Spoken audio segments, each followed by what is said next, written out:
Can spirituality go overboard? Seems like a contradictory question, right? For starters, we are all told that it is good to be holy, and in fact, we all should strive to be holy. But is there a phase where our path towards holiness can go warped? Well, that is what we are going to take a look at in today's video. Hey guys, thank you for stopping by and welcome to another episode of Making Sense of Life with me, Mario. There's a quote that goes, "A saint is one who does not have his head stuck in the clouds, but also has his feet on the ground."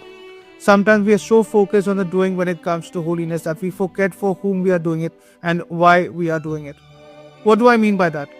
We attend so many retreats, prayer services, novenas, and so on, but perhaps we are missing something important.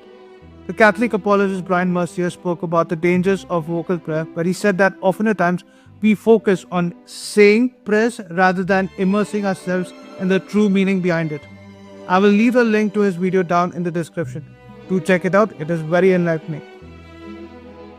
With that being said, I'm reminded of Mary and Martha from the Gospels. As we see in St. Luke's Gospel, chapter 10, verses 38 to 42, over there we see Martha running from pillar to post, trying to do her best to host our blessed Lord at her house, while her sister Mary is sitting at the feet of the Lord. It is there that we see Martha then complaining to Jesus that her sister is not helping her, to which Jesus then tells her that Mary has chosen the better part. Likewise, you may think that the quantity or the number of hours spent in prayer or our acts of charity would ensure our smooth entry into the gates of heaven, which certainly isn't the case. What's important is the intention that goes behind it. Now, does that mean that we have to stop our practices of piety and our acts of charity? Obviously not. They do have their place, but to do it blindly would be asking for trouble, and that is the main message that I hope you are able to draw out from this video. The fact of the matter is that we are all flawed beings, and no matter how much we try to do to please God, whether that is attending novenas, retreats, prayer services, and so on, we would be gravely mistaken if we were to think that by doing so we could earn God's favor through it. God already loves us even when we are against Him, when we have messed up, when we choose not to follow His commands.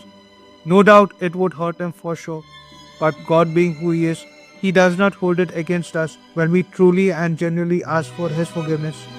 I know in my own life how many times I have messed up and continue to do so, and yet time and time again, God gives me opportunities to get back up and move forward. And in knowing that God chooses to love me as I am, with all my faults and failings, is an extra motivation to reciprocate that love. Surely, in all humility, I will say that I have not been the best at doing it, but yet in knowing and reminding myself about what God has done for me despite all the mess in my life, acts as an impetus to live according to the way that He has called me to live. And that is something that I hope you will be able to inculcate in your life too. If you have reached this far, I want to thank you for sticking around, and I do hope you have been able to drop some value from this video in as much as it has been a learning experience for me.